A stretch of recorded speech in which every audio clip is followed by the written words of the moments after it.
Okay, I think we can start. Well, good morning to everybody, and thank you for joining my today's webinar. And I choose topic today is groundwater. Um, we do this webinar time to time and for different subject, and sometimes we do also that ask me anything. We will do this in more in trying to do it very often, but depending on our workload, and we do time to time and for different subjects or different questions and areas. So today, let's just focus a little bit on groundwater, how to groundwater can be detected. Um, and we will see all these in 1D, 2D, and 3D. I hope everybody can hear me clearly, and then see my screen is also, if anything is just you can send a message, any questions or anything is not good, and just send me message through the webinar. Okay, that today I will just what I said is the groundwater. So before starting, and let me just talk a little bit who we are and what we do. And you already know most of them. Most of you already know that, but there are some always new guests in. We would like to mention a little bit more, and then I'll go through why resistivity. Okay, it's just looking for a groundwater why resistivity. I'll explain that a little bit more, and some show you also some 1D, 2D, 3D examples. And I will not go through for our software details because we did that in the other webinar, and those are available recording also. We walk through individual 1D, 2D, 3D, but time to time we can repeat that again in different areas in the software. So then I'll give you some our web page resources, then you can see all these things. Then we will go through the questions. Okay, who we are, you already know, but some of them doesn't know that is we are in this market and this technology, developing technology more than 30 years. So that still like 30 years ago, we produced our system, still is in the market, is solid, and some clients are using and some clients are buying with that for first version of our system. Part of that, we have the latest generation of the supersting instruments as well for different purposes, use and different channel numbers, and also the electrode numbers. So you can see lots of the papers, published papers for academics and people, companies, and using with our system. So we focus on only direct current electrical resistivity imaging in this polarization, streaming potential. So these are our expertise areas. So since then we develop these hardware and software in the system in the market. So I mean, in the market you can only see developer hardware but not software. So we do all of them together because we believe software helps to hardware, hardware helps to software. It has to be is combined in somehow. So that's like we offer this in technical support, not only hardware but also software. So that means you anytime you can contact us to get free technical support on this on this hardware and as well as software.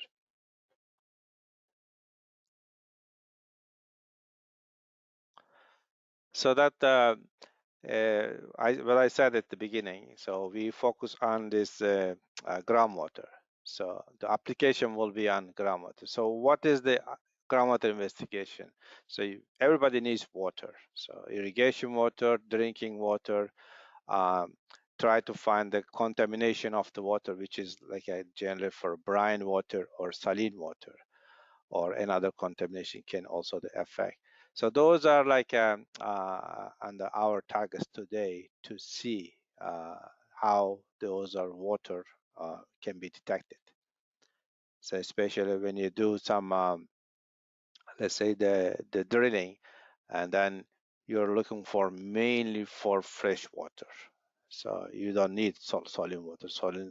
The brine water or saline water is available everywhere, right, in the surface. But fresh water, you need to find where they're located. So the way of doing it, finding it, is using this electrical imaging techniques. So super sting system is widely used on this matter of the finding the water actually. So super sting comes like the 8 channel, 1 channel, 2 channel, 4 channel, six channel version, different versions. So you can do maybe 1 channel, as well as in our earlier, what I said a few minutes ago, we have the first generation instrument Sting R1, still is solid and used in for many clients in the for vertical electric sounding, and it used to be also for Sting R1 and as well as mini Sting is the same generation instruments, is for mainly designed for at the beginning designed for multi-electrode, but later on we focus on those instruments for 1D electrical sounding. But still, there are some clients they are using those instruments for also multi-electrode system. But today's multi-electrode system with all is based on the Super Sting generation, Super Sting 1D, upgradable 2D, 4D, 6D, 6 channel, sorry, and then 8 channel can be all used. So whatever you use in these instruments, okay, it doesn't matter, ours or others. The depth of investigation is all related to your what you expand your cable, okay, on the surface.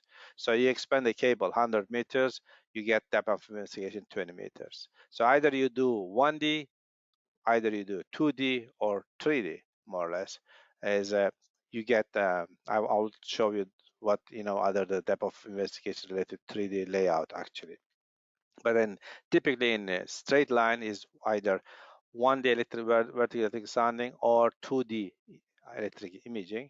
You get about in dipole array in 20% of the depth of investigation. So if you want to go 100 meters, you just multiply 5. So then that means if I go like let's say 500 meters, then I'll reach about 100 meters depth. Okay. So the systems today's systems is also is like a very low noise actually in the market is in our super sting system.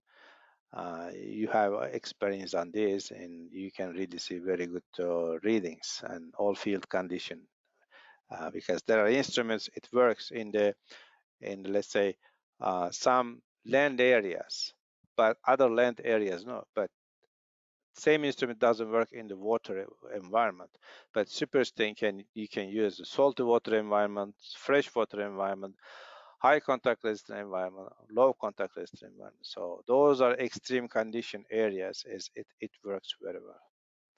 So then also today supersting come with tablet, so you can control all these in the instrument through the wireless tablet on the field, and then you can control data quality and then in the field before picking up everything. So that's very important because you want to get you prepare everything before going to field, and then you set up everything spending hours and then start collecting data. So while taking measurement, this tablet demonstrates your 2D sections.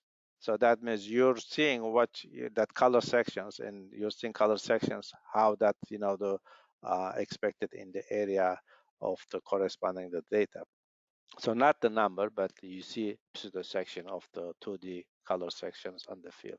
So anything is not your expectation on the sections or the values, then you can control through that on the field, and you repeat that in different array type, for example. So, but our recommendation always to go dipole.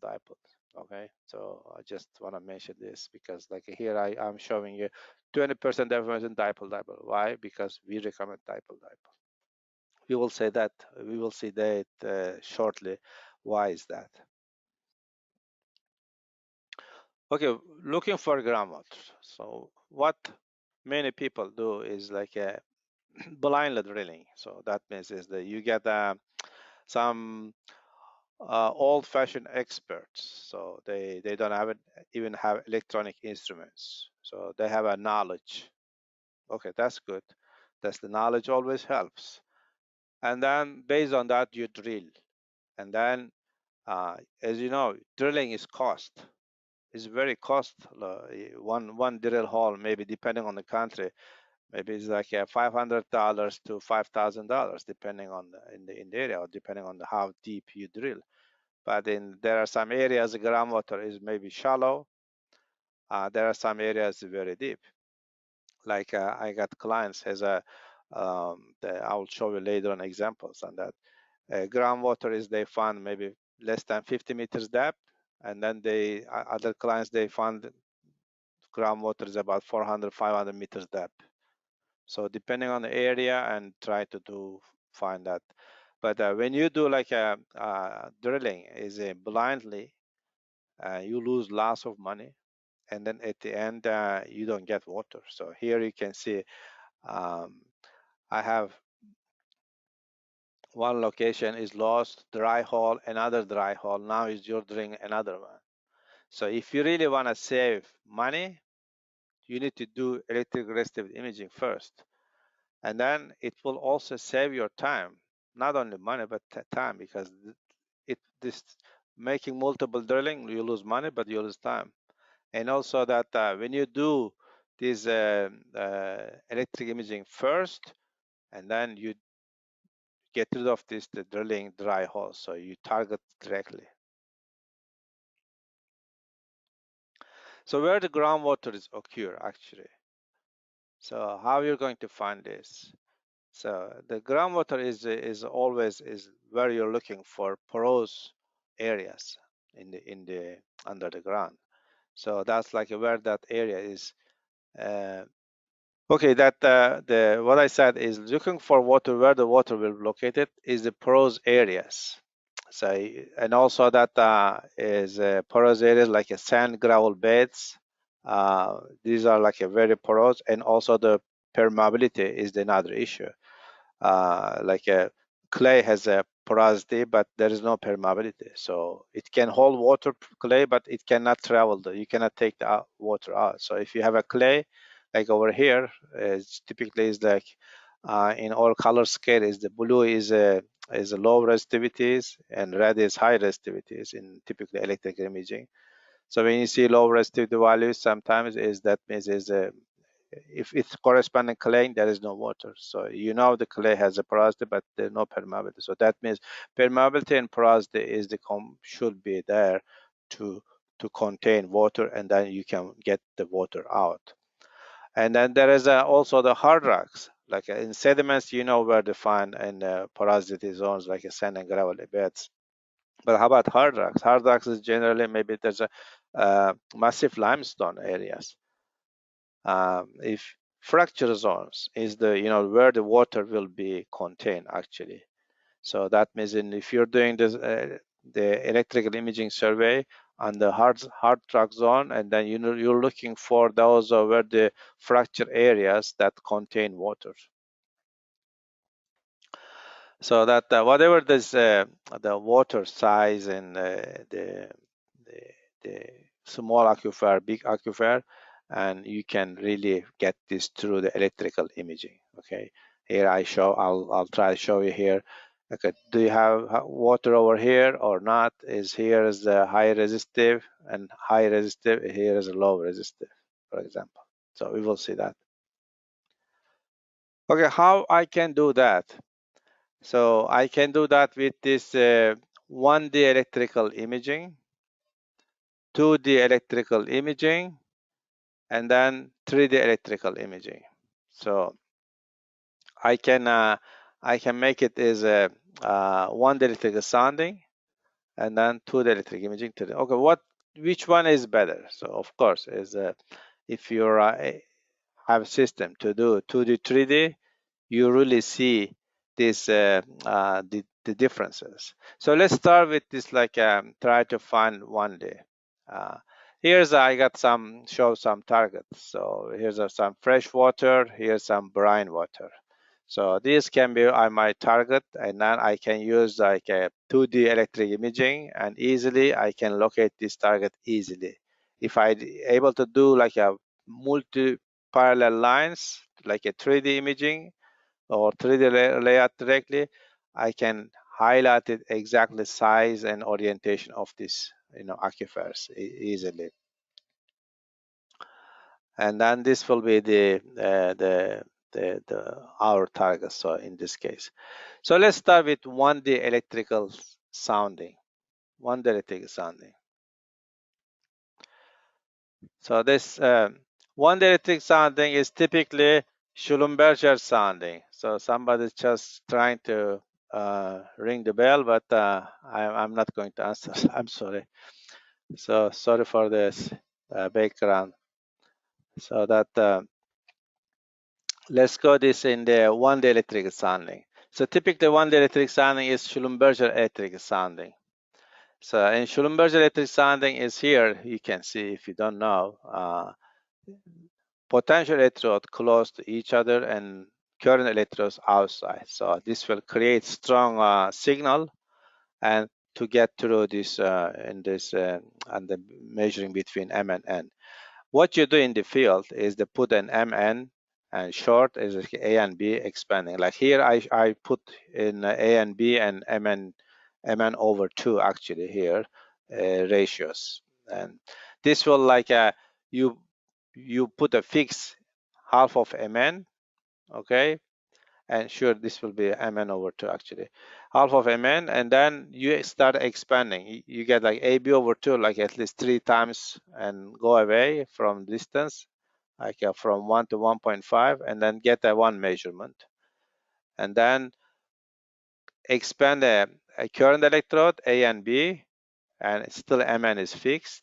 Get second one, third one. This is like what you need a one person on each current electrode. So, and then potential electrode can be handled by the here is the operator, and here is the mini sting, here is the super sting, a different like a layout. Here's super sting. You can do vertical sounding, not only mini sting, sting R1 or super sting also can do that 1D electrical sounding. So then you need an operator with manage MN, is short electrode, short MN distances. If it is large MN distances, then you need a for each location 1 person. So either you need a 3-person minimum or 5 people in this kind of the measurements. Here is the I put like kind of the simple model.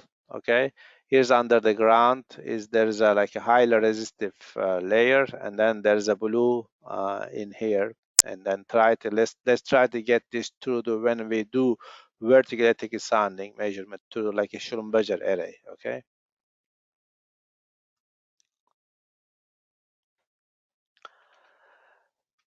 Here is in the we expand the AB and MN, and then we get this. Just consider us in the middle, the first one, okay, and center. So if I do this first measurement, okay, here, based on this model, like a bedrock is 1,000 ohm meters, and there's a fractured water content is 50 ohm meters. So I get this on the right side. I'm showing you 1D inversion result based on this data. This is black dots is the field data, field apparent resistivity measurement, and then sorry, red line over shows is that red line shows the inverted theoretical model, and based on this match, and then this model will be like this. So at the end, when I make inversion, I get 3 layers in this layer, in this kind of shape, type of the curve shape. So this will be like 1,000 ohm meters, 500 ohm meters, and then almost 2,000 ohm meters. So I am not getting anything related. If I get this and drill over here, what did I get? Everything is 1,000 ohm meters.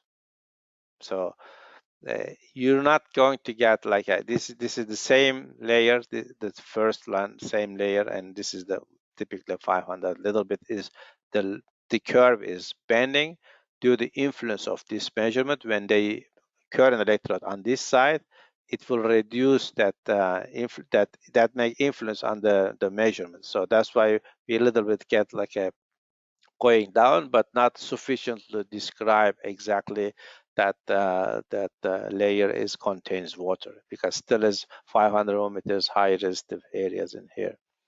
So when I get this measurement, when I drill over here, what do I get? Dry hole. But my fracture is over here. So the second one, I put this another vertical sounding a little bit on the right side of this model, and then I get this model over here.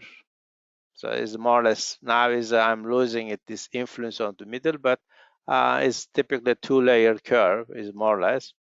So what did I get? Again, if I drill over here, again it's dry. So I put another vertical examining, this time close to the fracture.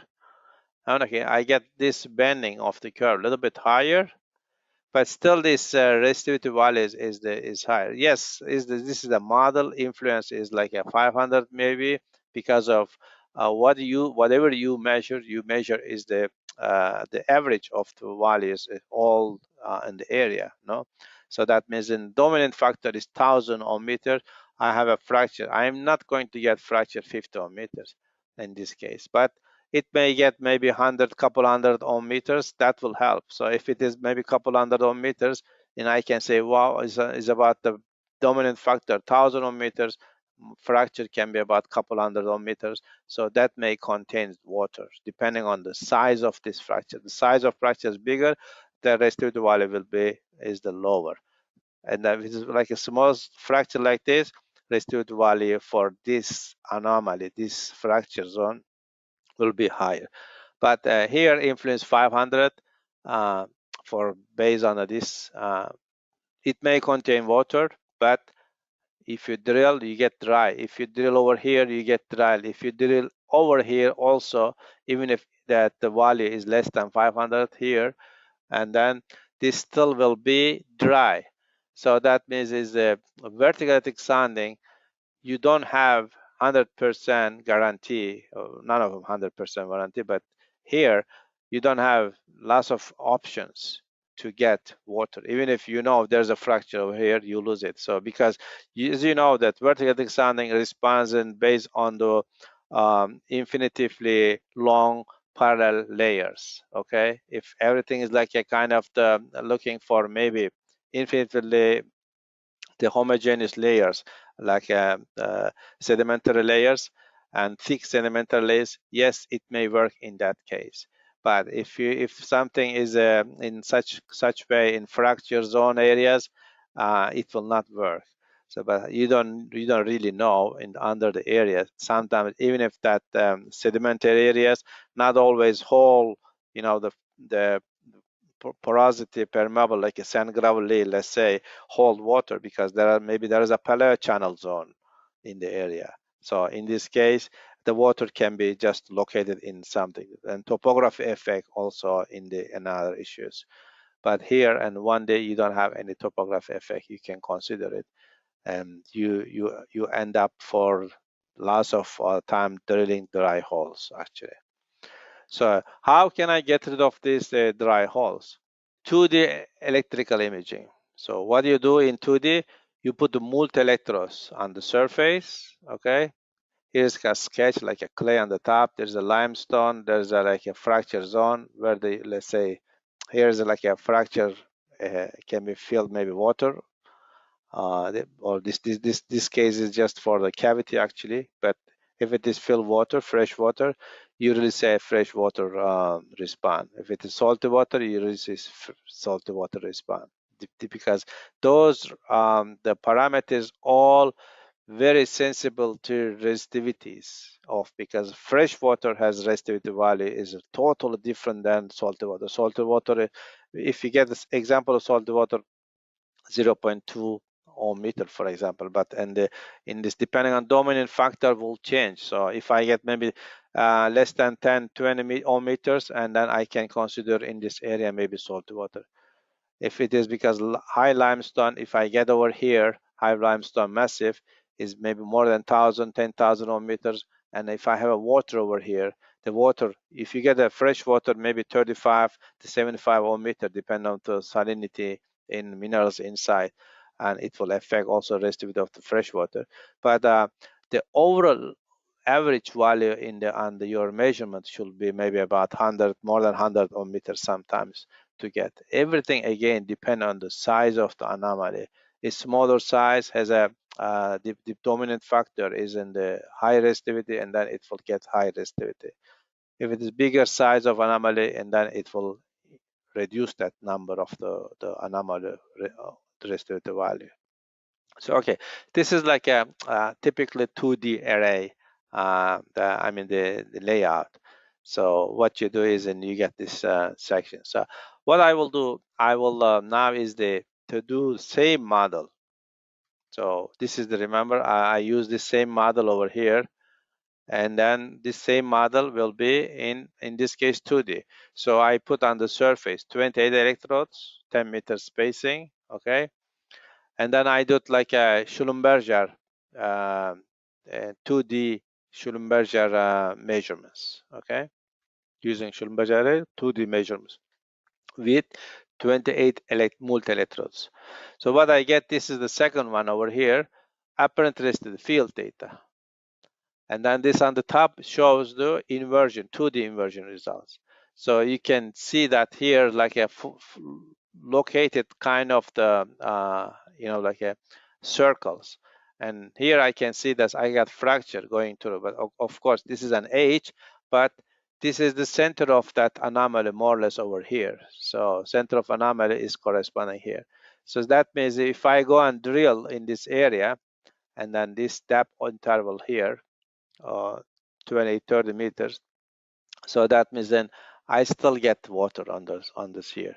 But what happened in this at the base on this Schlumberger, I need to drill. I consider only anomalies are here actually. Okay, so that means Schlumberger will give me this anomaly only located more or less over here. So you can also check resistivity values, which is about a little bit higher than less than 200, around 200 ohm meters or less. Okay, 200 ohm meters.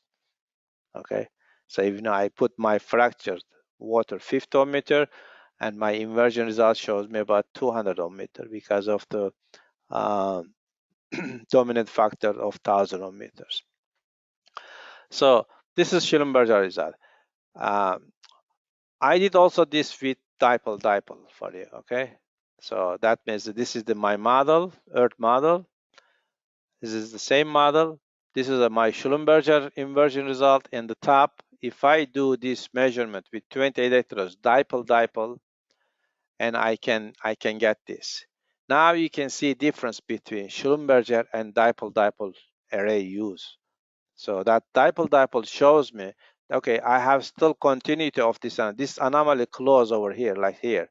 But dipole shows me it will continue all the way down. So since we don't have data in this area, so we just cut it. Well, actually, we have to cut it always because of our measurements. So we don't get complete all the age. But for model, dipole inversion result shows me that this fracture continues like this. So that means is that I'm getting something. So I can maybe drill about here, or I can drill like this.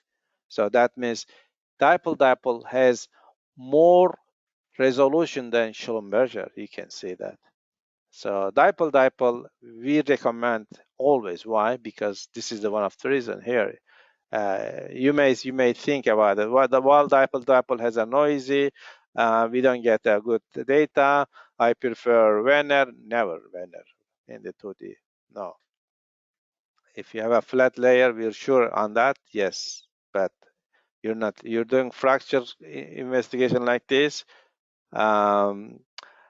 Then dipole has a highest resolution.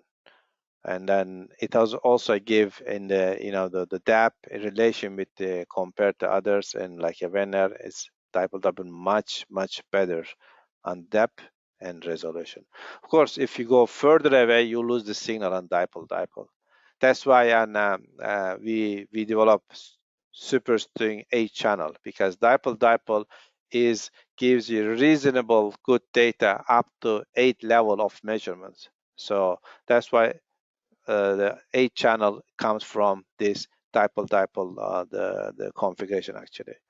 So if the dipole-dipole gives much better, a little bit more than 8 levels, but theoretically not possible because you're losing signal strength and after 8 levels of measurement.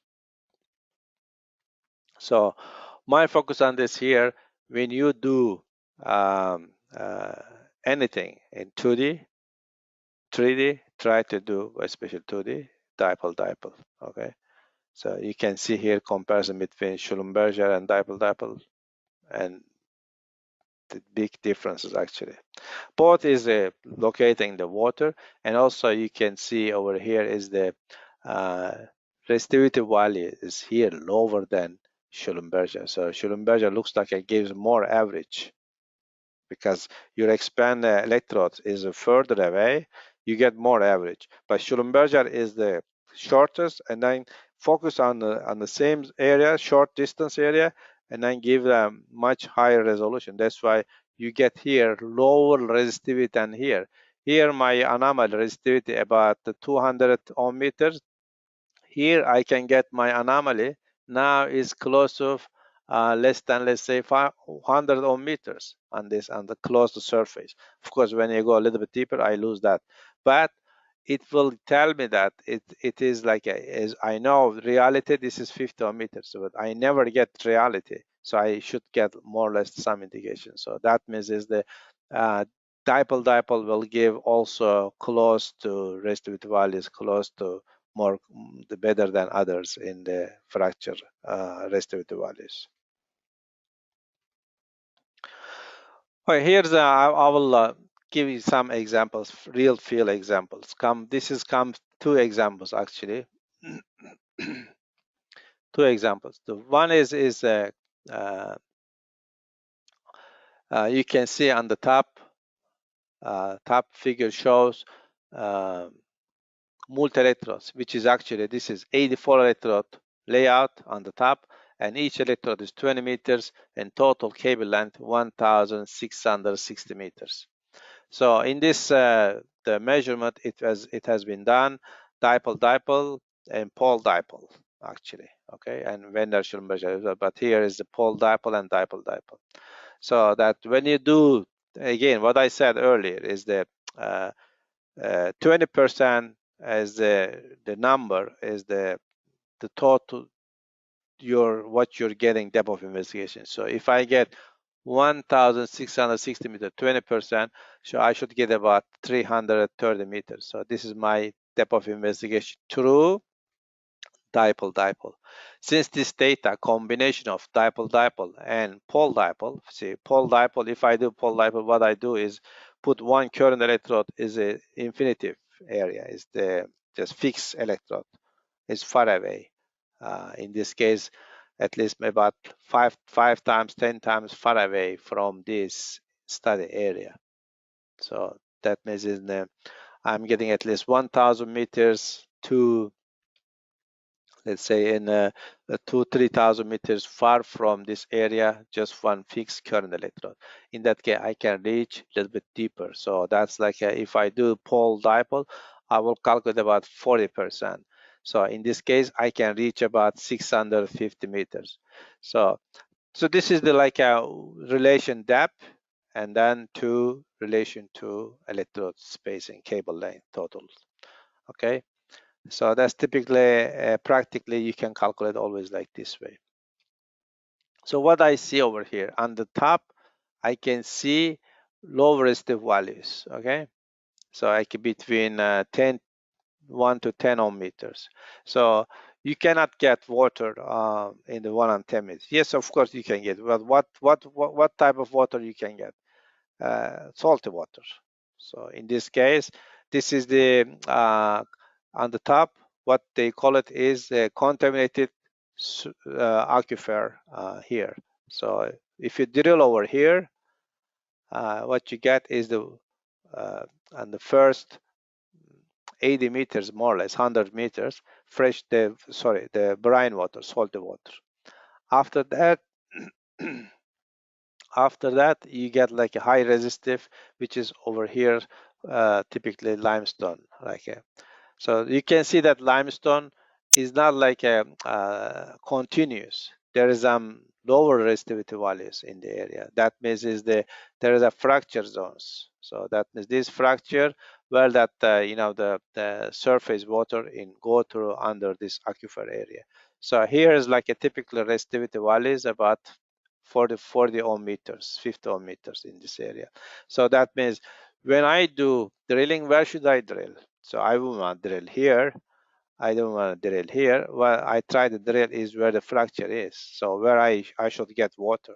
But remember, if I did start drilling, so I am getting in the first 80 meters, the salty water. Then I case the bore on this here. I don't want to contaminate my aquifer with this salty water. So then I can get this fresh water from here directly to,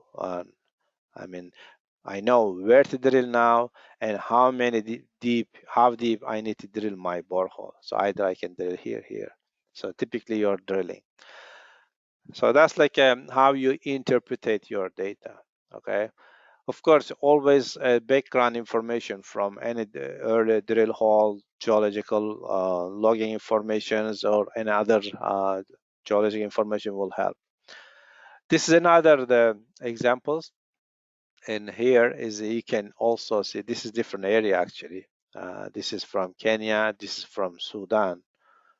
This is the shallow aquifer, which is about 65 meters depth in the study area, 270 meters, 75 meters actually the total cable length. So then you can see that on the top is like a soil typically. In this case, the clay about 30 ohm meters and all blue lines. And then you can see the bedrock over here, high resistivity. So high resistivity areas, you don't have water because of the impermeability in this area and no porosity, because no porosity, no impermeability. What happened is a resistivity, it gets higher and higher. So because of massive frac, so you don't get water. Only water what you get is here. You can see like kind of the calcification areas, all the water accumulated. So you drill on this area actually. When you drill it, say they already drill it, they got 4,000 liters per hour from this water well actually.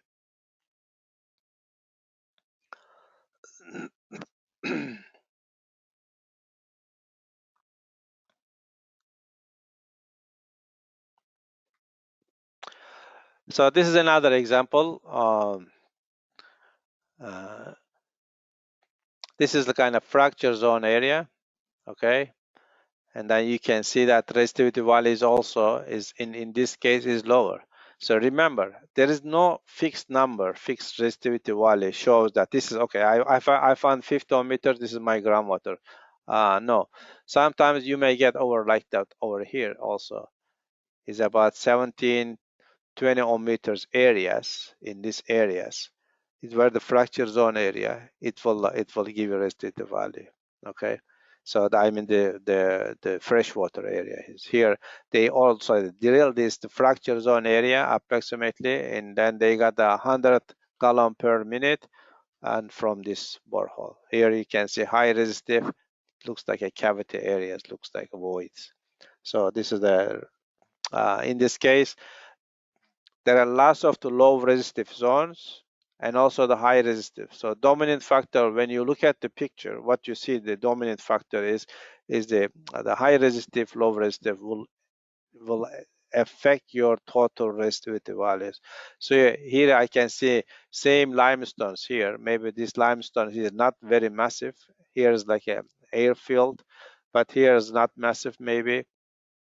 Some fracturized, some alterated, and then it will lower down resistivity about 200. Not like earlier example we have seen apparent resistivity value of the immersion result of more than 1,000, 3,000 ohm meters and the limestone, but here 200. So The resistivity value is again not a fix, it's changing depending on the size of the anomaly, depending on the depth of the anomaly, depending on the dominant factor on the surrounding medium. Okay. So what if we do like a 3D? So how we can do that? So that again, from 1D to 2D, we can see the difference. Now let's go from 2D to 3D, how we can see that. So if you have an option of doing 3D, I'll also recommend that to doing it. So either you do multiple 2D lines like this, separated, or you lay out like this 3D layout. At the end, you will get like a 3D shape of the volume resistivity distributions. Okay.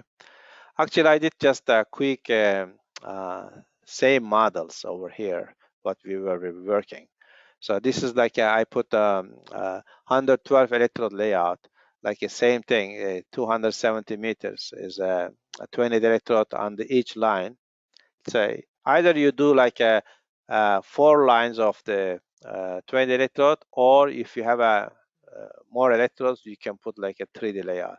So I did that more or less same model, like a background is 1000 and then the fracture is 50 ohm meters.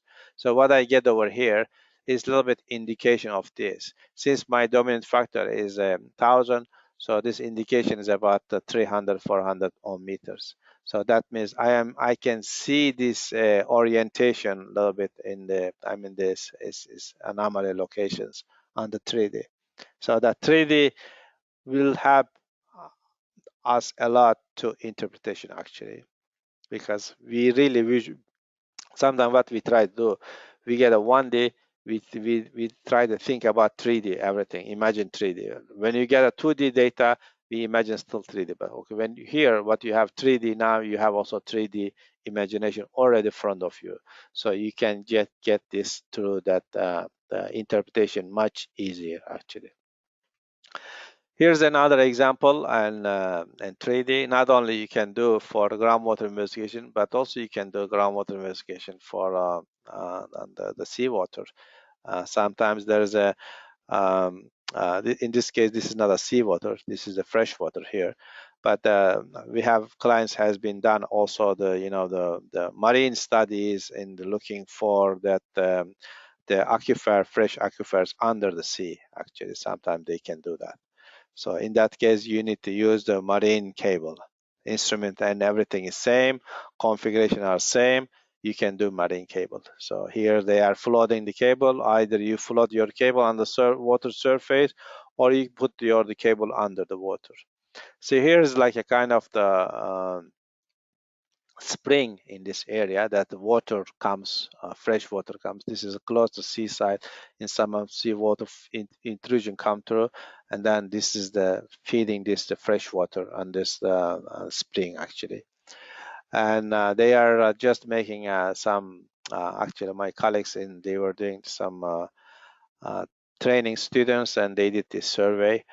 And then what they found out, there's a fracture trend zones areas like this, and these because under this is the limestones. The limestones fracturize, and that fracturize comes from the infiltration through the water.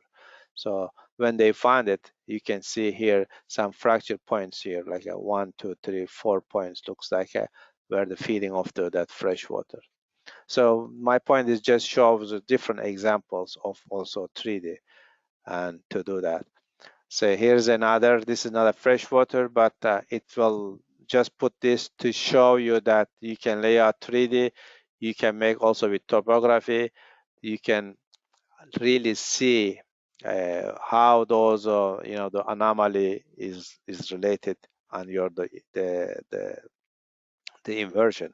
So that means it really helps your inversion in the 3D. So again, either you do 3D layout or parallel lines. I'm just getting faster because we're getting a little bit behind schedule.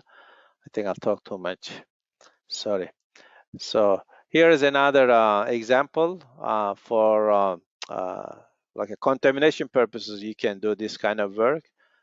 You have a drill holes and or you control the groundwater level.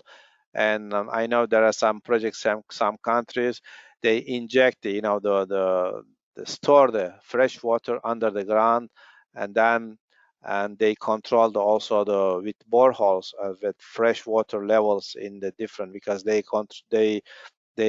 store it in the rainy season, for example. They try to use that aquifer, man-made field aquifer in during the dry season.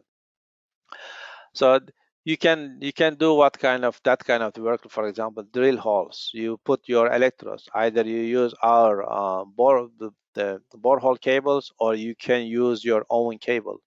You can make your own cable, and in this case, you can use for the switch box grid. Connect each electrode on the grid, and then lay down this.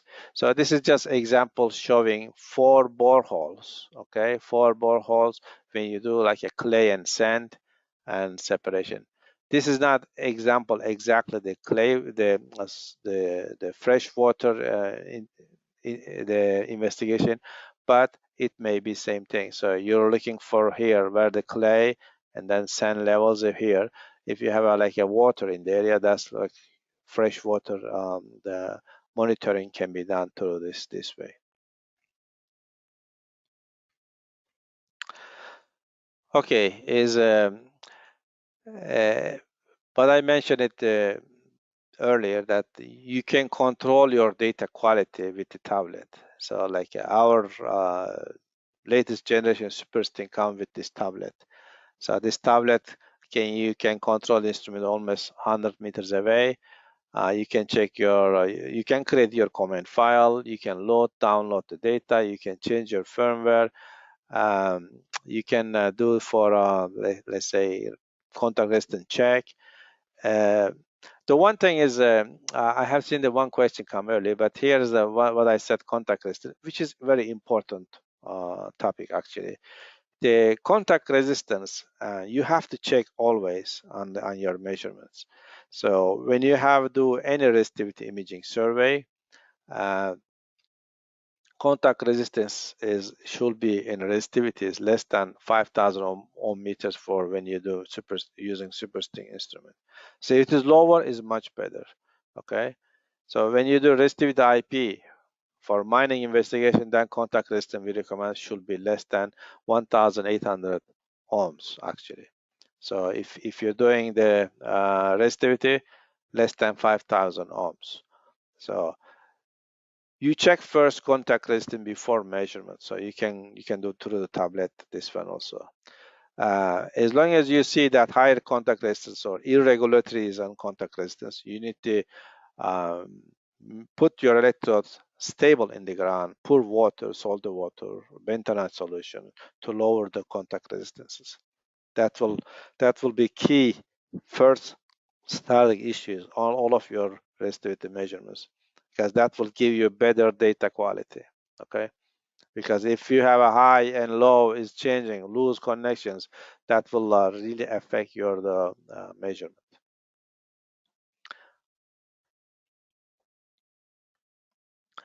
So that what I said, I will not go through Earth Imager 1D, 2D, 3D, but I just show you some results. You can see all these in different webinar we have been done, and we can that the next time maybe.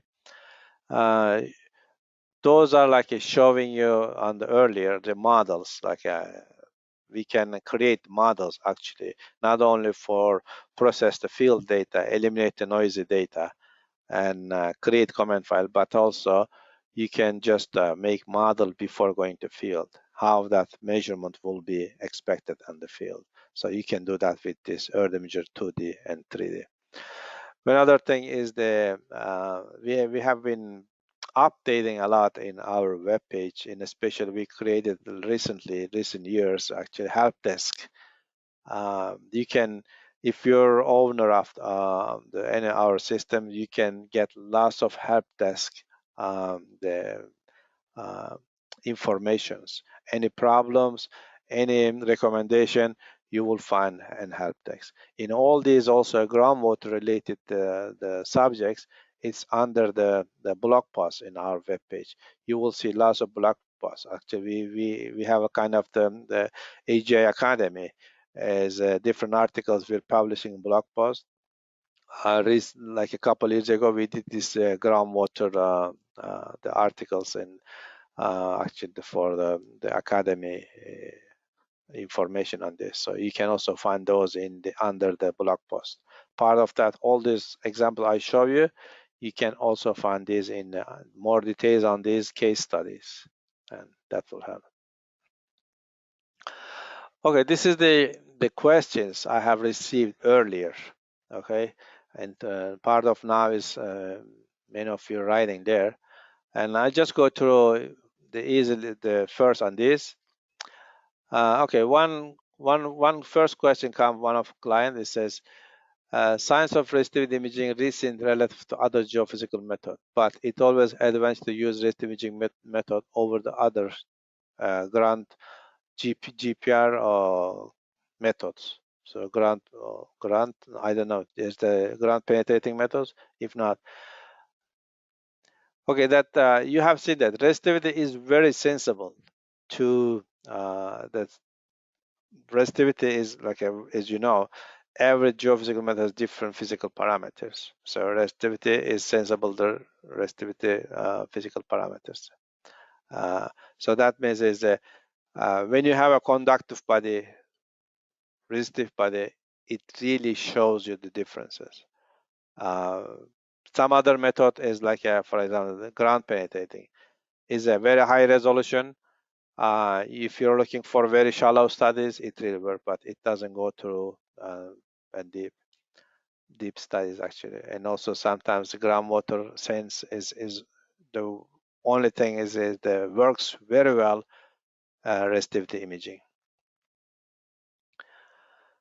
Okay, this is the ERT effective carryout estimation solid minerals in the basement rock terrains. Well, this is not our subject today, but if of course, yeah, that resistivity IP, we did that. I did that maybe in 3-4 months back in last year. Actually, did a mining webinar, and that we talk on this, and you can. If you need to just send me email and I'll send that webinar link, you can look at it. So resistivity IP is a measurement is really important to do when you do metallic mineral investigation.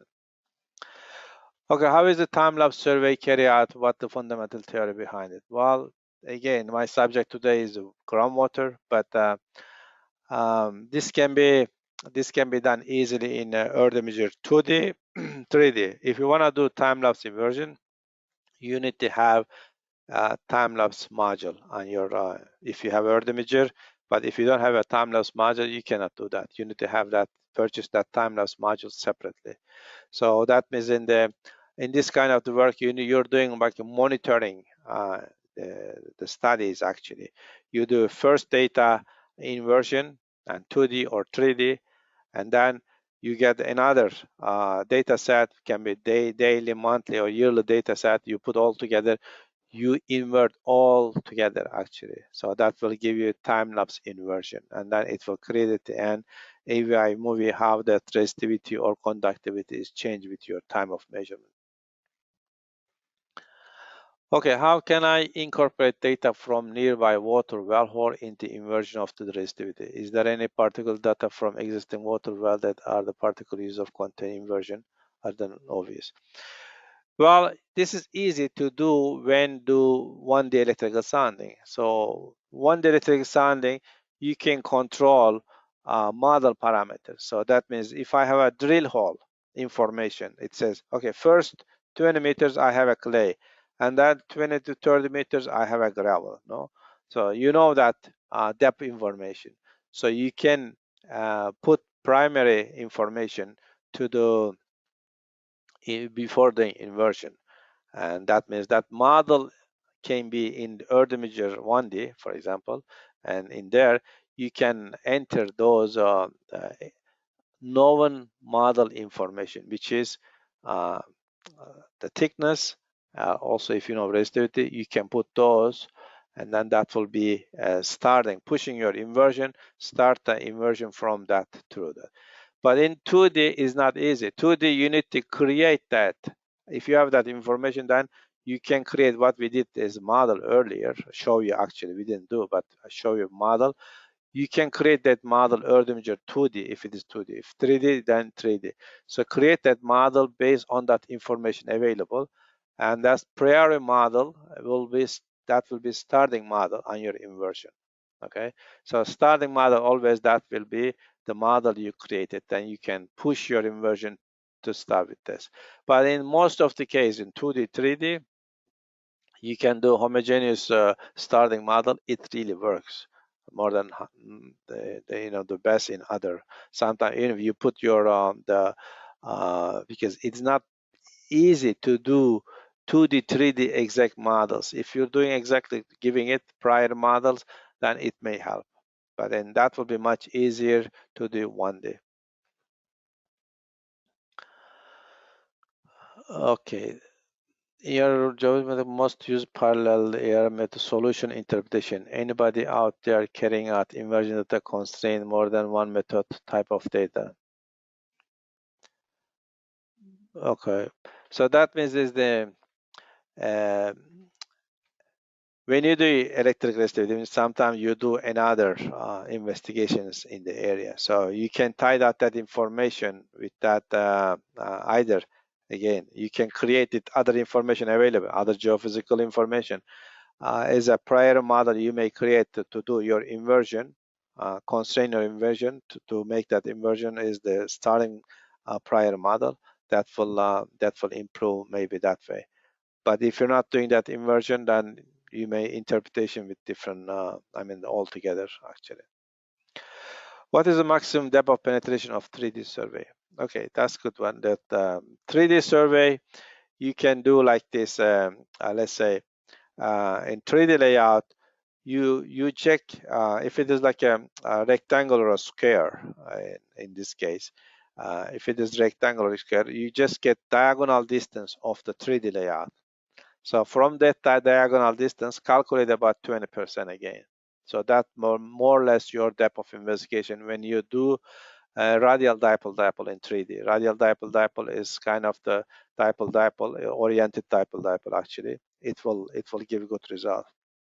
But if you do pole in 3D, which is sometimes it's easy to do in pole 3D, but in pole and 2D is not easy. You need to go very far away in 2D, but 3D you don't have to go very far away. Maybe because also your size of the area is small. Let's say if you're covering up 50 by 50 meters area to 3D survey 3D layout, maybe you go 3 times away, 150 or 500 meters maximum, more or less, in two pole location on opposite side, then you can get 50 meters depth of investigation.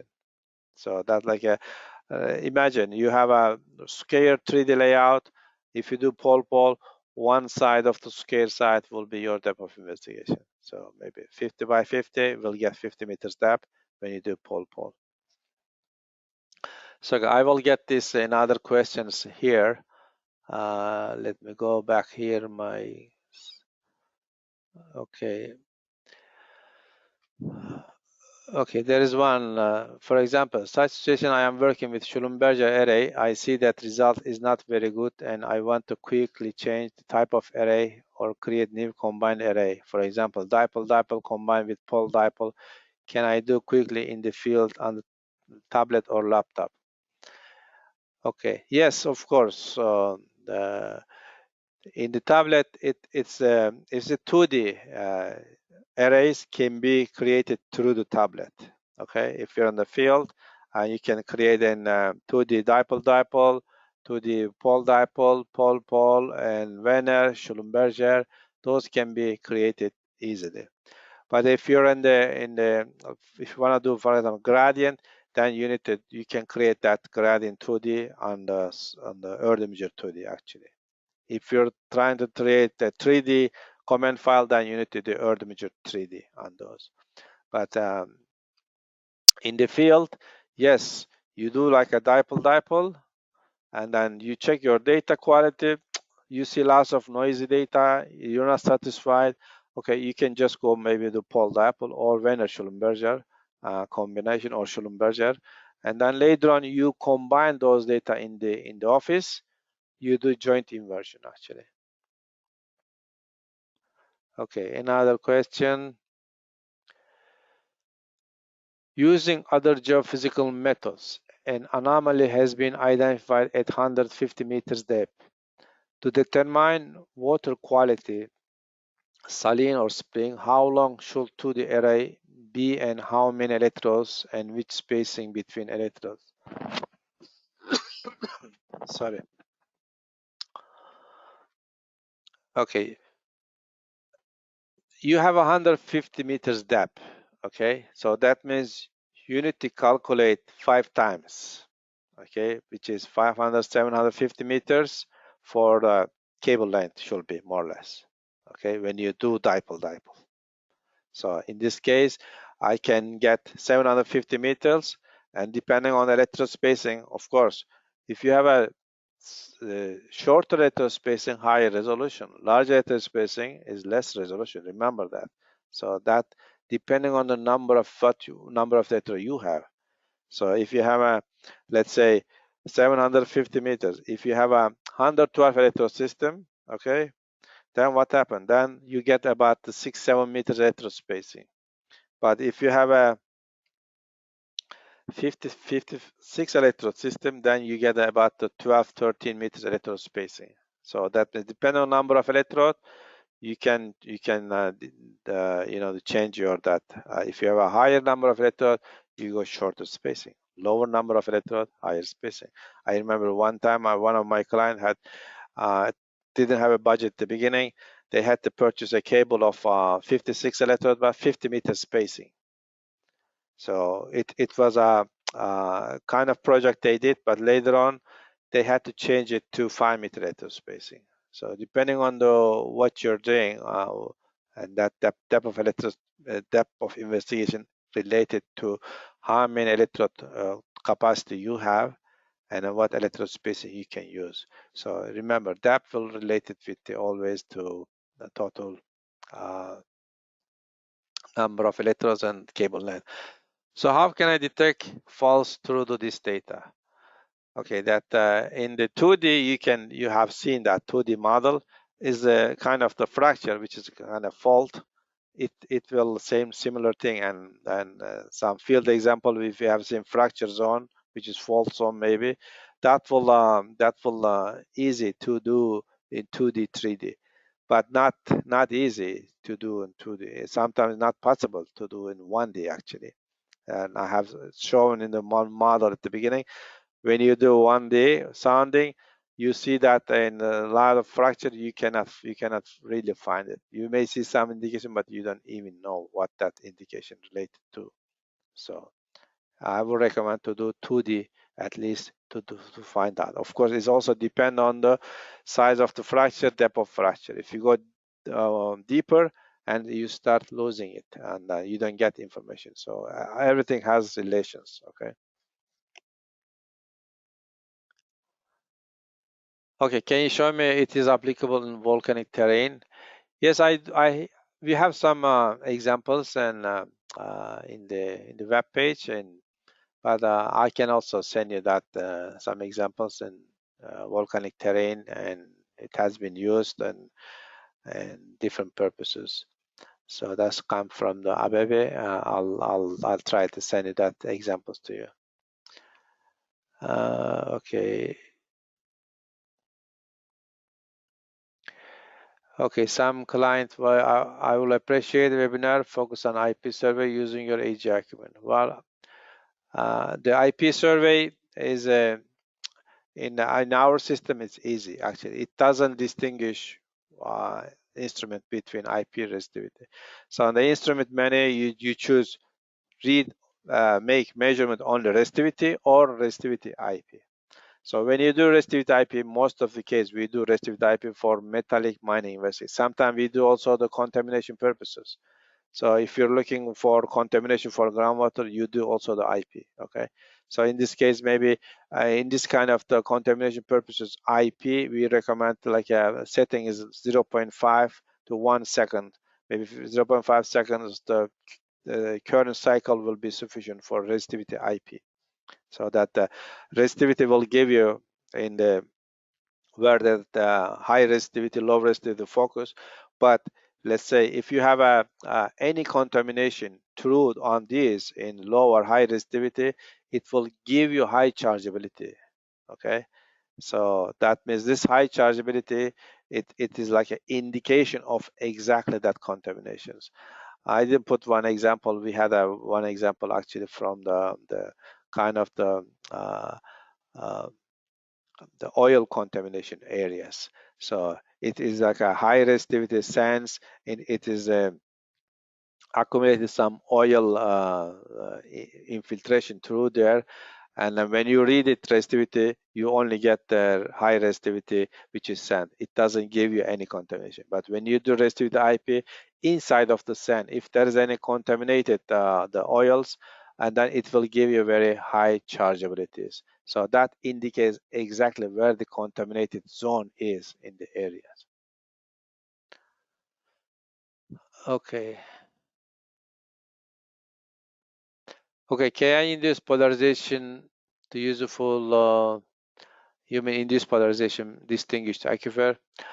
Well, people, I know there are some clients they are using when they do the groundwater machine, they do resistivity IP, but I don't see too much benefit of doing it. So if you're looking fresh water actually, then for resistivity will be most of times of Of course, if you have a time because when you do resistivity IP, it takes longer time of measurement.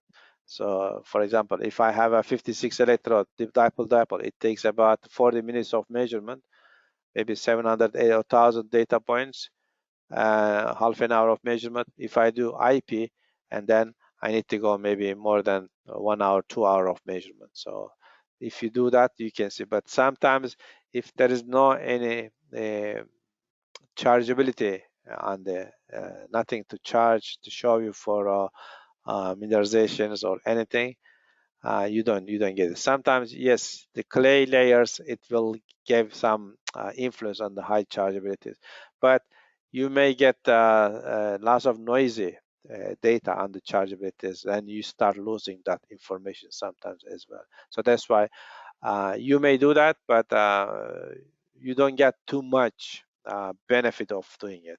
So that's depending on your time, and you may try. Some areas you may get a little bit better, but most of the areas you don't get much information on that. Okay, another the depth of investigation, which is 20% of current electrode spread. It's true for all resistive survey, different instrument and electrode. Yes, that's true. So any instrument you're using generally, well, I don't. We need to know also that some other instrument, there are instruments in the market, different potentials, different sensibility on the receivers. So if you have a good, because we know many instruments in the market cannot do dipole-dipole measurement, because dipole-dipole is you need to have a very highly sensible receiver.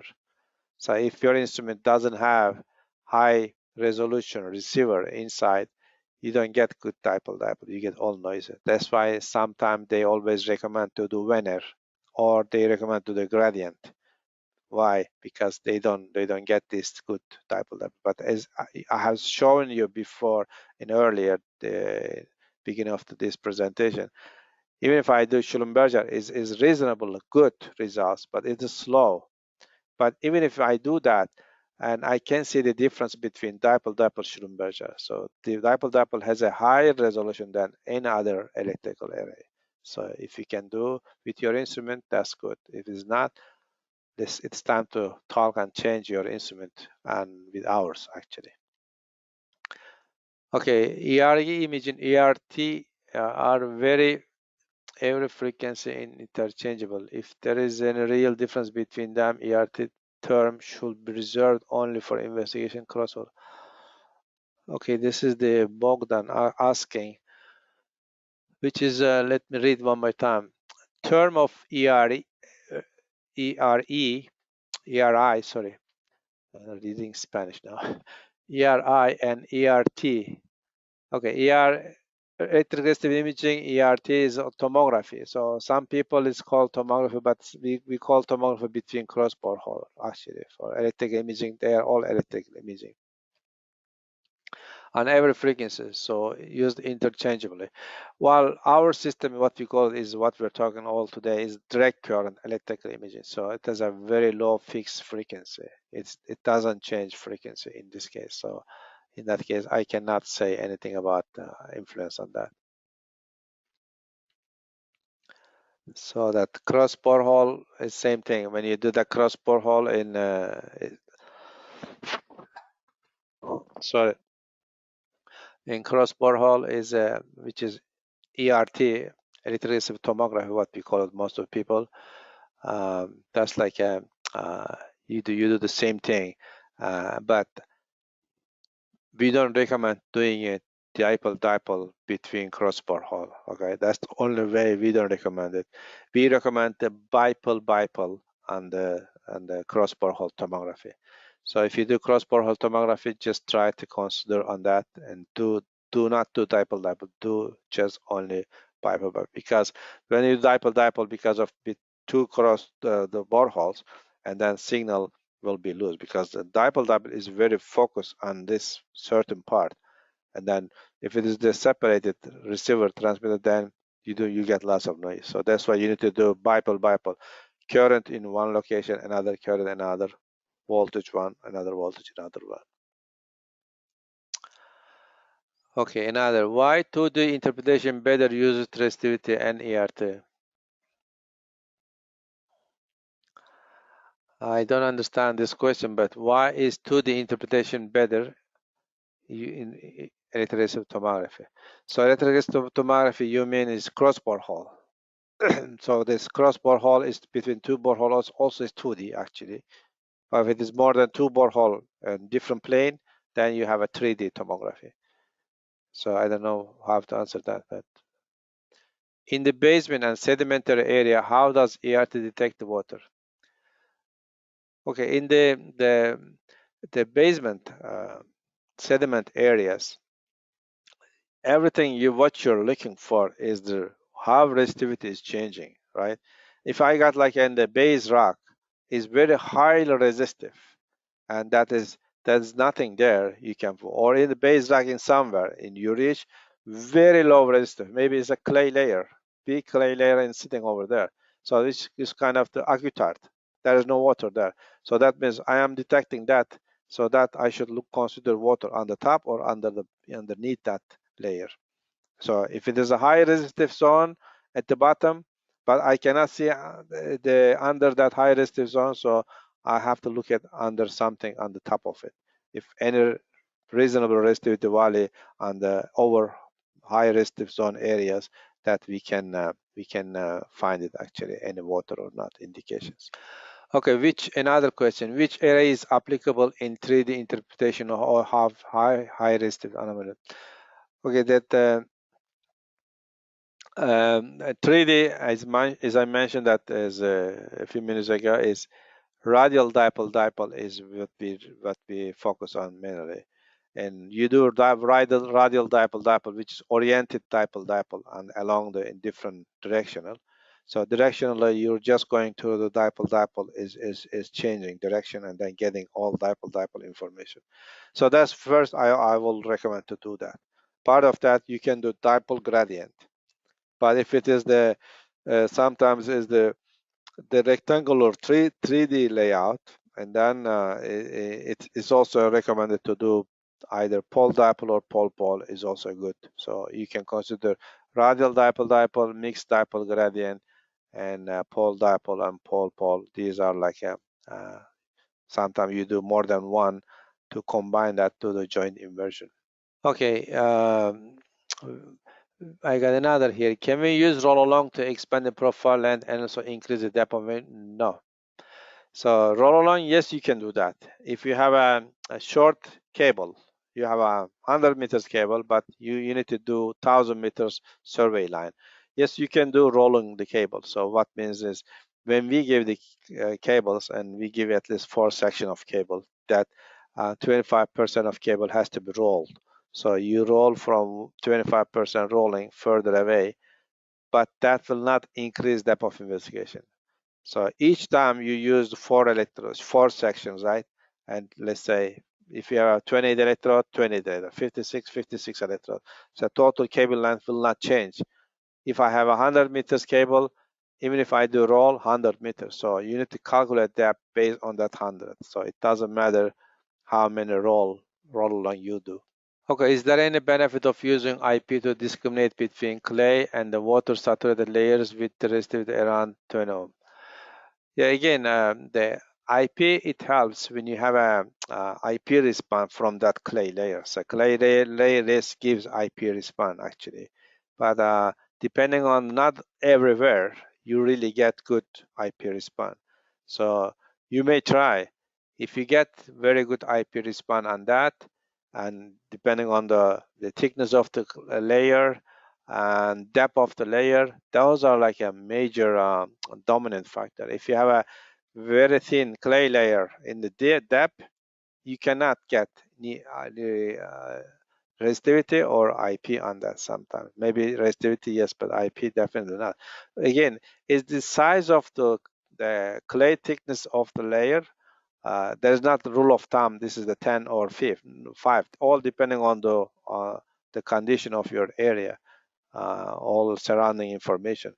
So, and then depth of that layer, that will affect actually for IP chargeability information. How can we know either the mapped structure is fault, dike, or shear zone during interpretation ARD data inversion?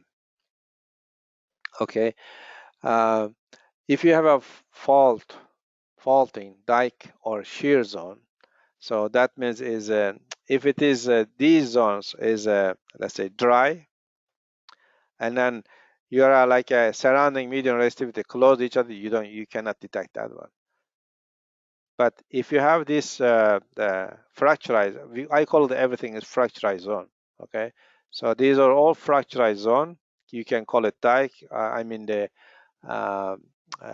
dike generally, if it is a mineralization come through, in that case is the high resistive anomalies.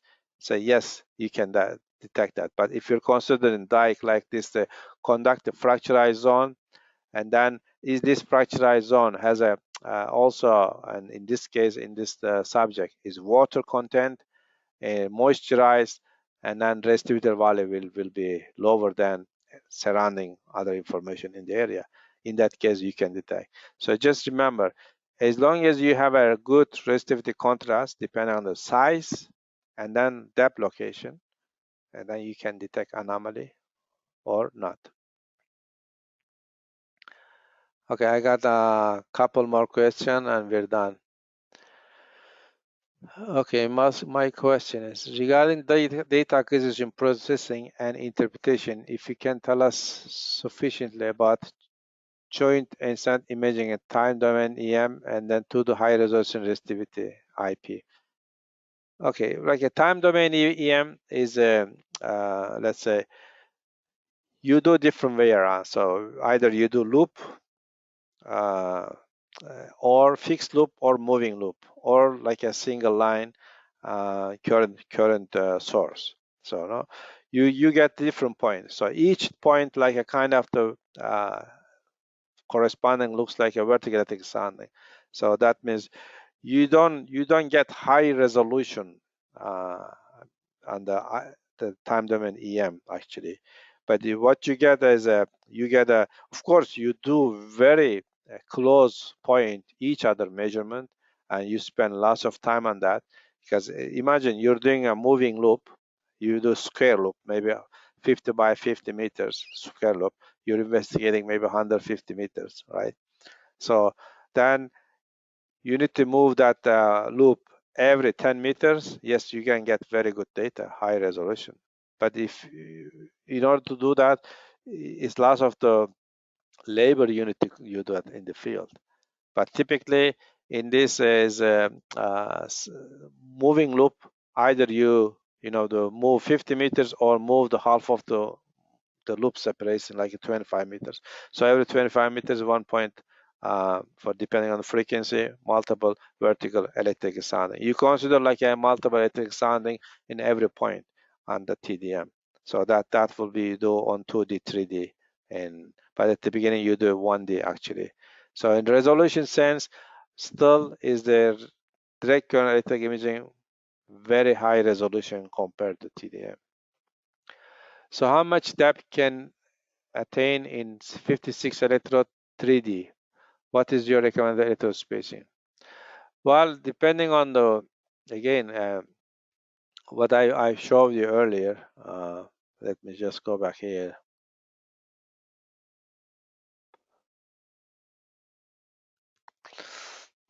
Here you can see that is 112 electrodes. So if I have a 56, maybe I do two line on this, 270 meters and then 20 meters here, and then 10 meters electrode spacing. So in this case, what you're looking for, 270 meters. But if I have a 112, then I have a 60 meters under here, 270 meters up to here.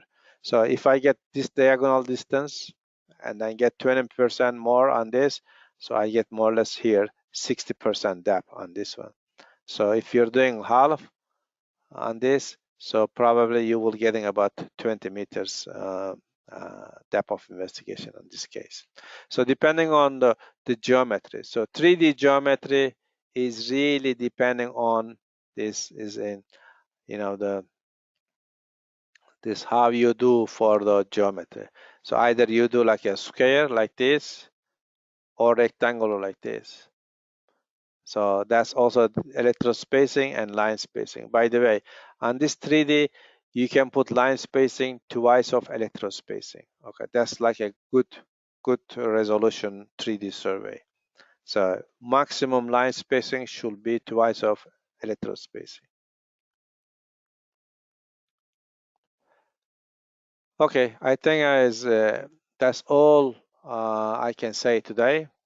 Um, I got all those questions and I hope I answered. If anything I missed or I couldn't answer correctly, please just email me. Then I will try to answer them to the email. So you can contact me anytime and then we will be happy to help. So you can also check our webpage. You can see more details on this. So remember, technical support is free to contact to myself or any of my colleagues. Well, thank you so much for joining my webinar today and have a nice day to everybody. Bye-bye.